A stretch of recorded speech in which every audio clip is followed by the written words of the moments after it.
Good morning, Mac. How are you doing today? I'm doing well. How about yourself? Absolutely fantastic. So I got to ask you, you growing up with the violin, are we going to have a Lizzo moment where you're going to pull that violin out and you're going to put that in your performance?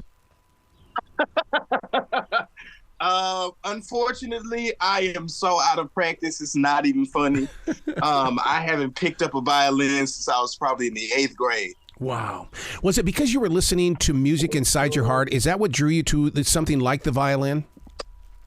I can't. I honestly don't know. I know I was always a fan of music. Yep. So I grew up in a church. You know, I'm down south. Grew up in the church, in the Baptist church. Sang in the choir. My mom sang. My sister, my brother.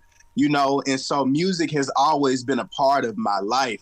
But I actually went to a fine art school coming up. So I was introduced to, you know, quite a few instruments and quite a few, you know, different areas in the arts. And I don't know, it was just something about the violin specifically that resonated with me. And I just fell in love. I would love to know that moment of being in church, singing with the choir, a Southern Baptist church of all things, and then you go to a fine art school because, I mean, you're used to just getting into that song, you know, putting your soul into it, and then all of a sudden you go to the school and they, back it down, Mac, back it down. Yeah, you know, so that was really tough for me, but you know, we made it through. I live in the South. Little Rock, Arkansas has some history. And I'll tell you what, I love the fact that you are there. I currently live there now. I grew up in Wrightsville, Arkansas. But to be in Arkansas, though, I mean, my God, I mean, that's Southern soil, dude. I mean, I mean, there's something in the soil in this part of the world. Oh no, most definitely, man. It's a richness that's here. But just like in every other space of existence, there's a sense of duality that's there. There's a lot of beautiful moments, but there are a lot of very, very dark skeletons in the closet that occurred in the South. But you know, I guess that's just life in general. Mm-hmm. What does music do for you when you see it come to life in the eyes of those that have watched you? That is a beautiful question. I think that music itself is a universal language. And even when you don't necessarily understand the verbiage, the emotion, the feeling that's there, it still brings a sense of peace to whoever is in the room or whoever's listening. I like to always say that musicians and singers, you know, like we're superheroes because even when like it can evoke emotion, whatever emotion it is. It can make you cry, it can make you happy, it can bring you an immense amount of joy. And having the ability to do that, like, I feel like I was really blessed because that's a powerful gift to have. Like I can literally change the atmosphere in a room, and you know, so I'm forever grateful for that gift. I've always believed that musicians are either birds from a past life, or they're gonna become birds because the music is nonstop, and it's like everyday jazz when you sit down and talk with a musician and or watch them bring music to life. Yeah, you know what's so funny that you said that? So as a kid, I used to go out early morning. So I grew up in the country. Mm-hmm. So you wake up early morning, there's birds all over the ground. They're all over the trees.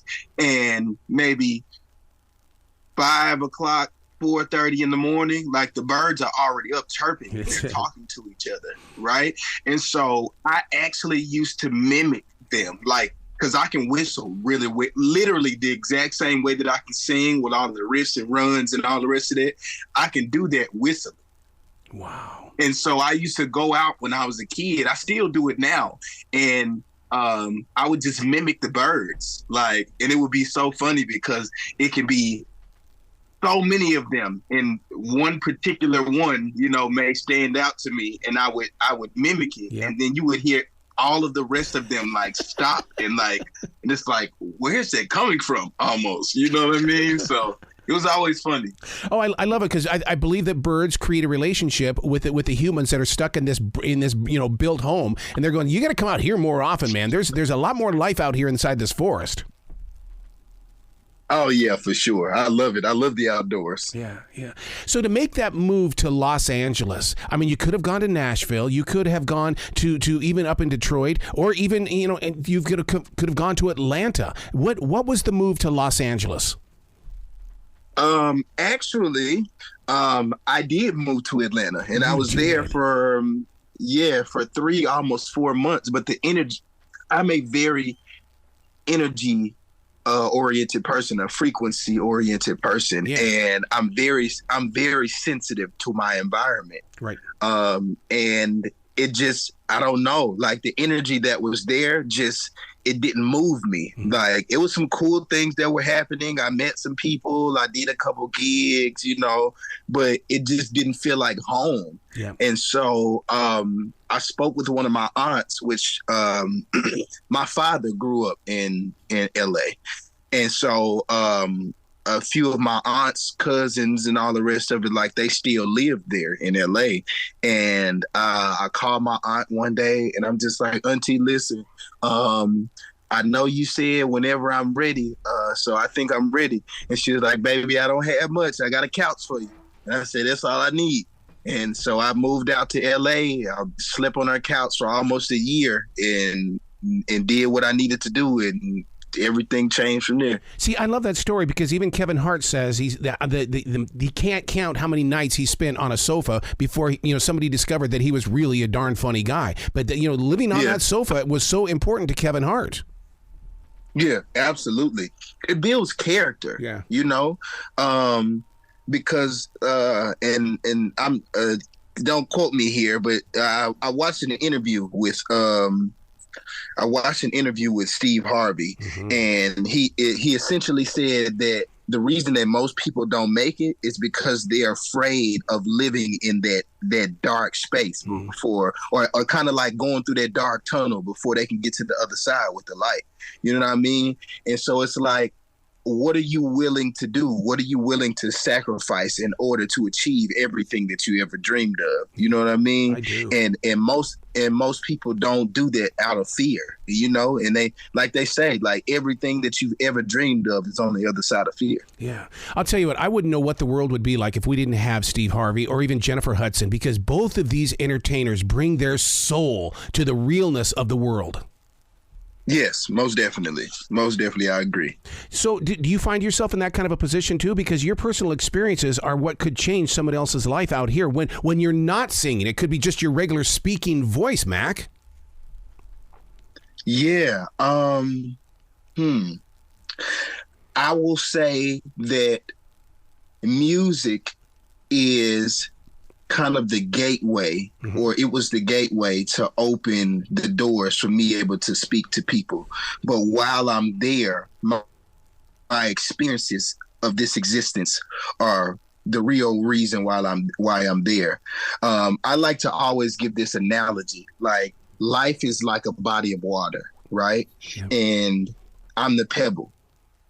And when I'm launched into that water, I create a ripple. And then another ripple, and then another ripple, and it goes so forth and so on. You know what I mean? But if I never take that first leap, then the ripple that came 10 times after will never occur because I didn't do what I was supposed to do. You know what I mean? And this existence, this human existence, I believe that the purpose of this existence is not even for us, right? I feel like everything that we do in life is to help somebody else. Wow. We must be on the same page here because you talk about being that pebble in the water that creates the ripple. My theory is when I see somebody take a rock from the water, I go, you just interrupted that story because that rock wanted to be there. It wanted to create a wave so it would affect other people. We must have read the same exact book, dude. Honestly, I never read that in a book. That was just I don't know. I just came to that understanding. One of the things that I loved about being in LA, that I was introduced to so many different genres of people. Yeah. And so during that journey of my life, I was able to kind of free my soul in a sense, you know?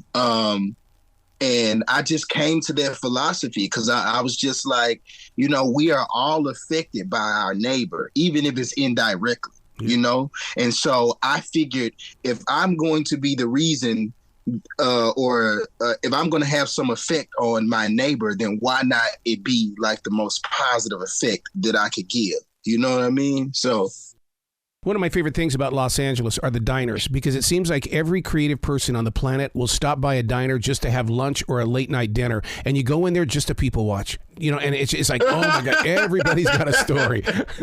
Hey, that's so funny. I used to go to, I lived right off Hollywood Boulevard Oh my God. For maybe a year and a half, almost 2 years, right? And there was this hotel, right? I can't even remember the name of it. But it was a hotel that was like right off of the boulevard, but there was a diner right inside of there. And I used to go get, I used to late night, cause it was open like early morning, like it would be open to 3 or 4 o'clock in the morning. So if I was having like one of those creative binges and I just couldn't sleep, I would get up at 2 o'clock in the morning and walk to the diner and go have truffle fries and listen to music. But I had these big headphones on, and the whole time that I had them on, like I would, just like you said, I would just be in there people watching, and just because you see some of the most interesting people at 2 o'clock in the morning on Hollywood Boulevard. Oh my God, yeah. So you're absolutely right. That's exactly what I used to do. But I also did that on a train. Right. And just study the existence. Yep. You know what I mean? Yep. And so being a writer, you know, not only for music, but I plan to actually script write, you know, one day. And so I pay attention. I've always paid attention to the small nuances of existence, because those small things are what make humans. Yep. You know, Yep. like you can look on the outside and see the surface of the things that are going on, but like those minute details of existence are what make it beautiful. Wow. You know, I really want to have this a deep conversation with you in the way that when you're writing those scripts, because my past 2 books, I actually put 2 albums together while writing the books, because the music doesn't go away. And I would be very interested to find out if you're the same way, that when you're trying to create a story, this music is just still playing inside your heart. Oh no, for sure.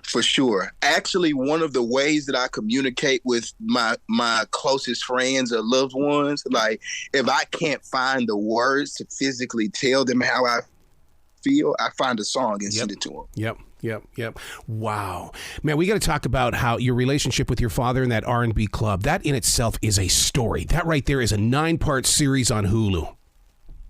Oh man, yeah, it was definitely crazy. But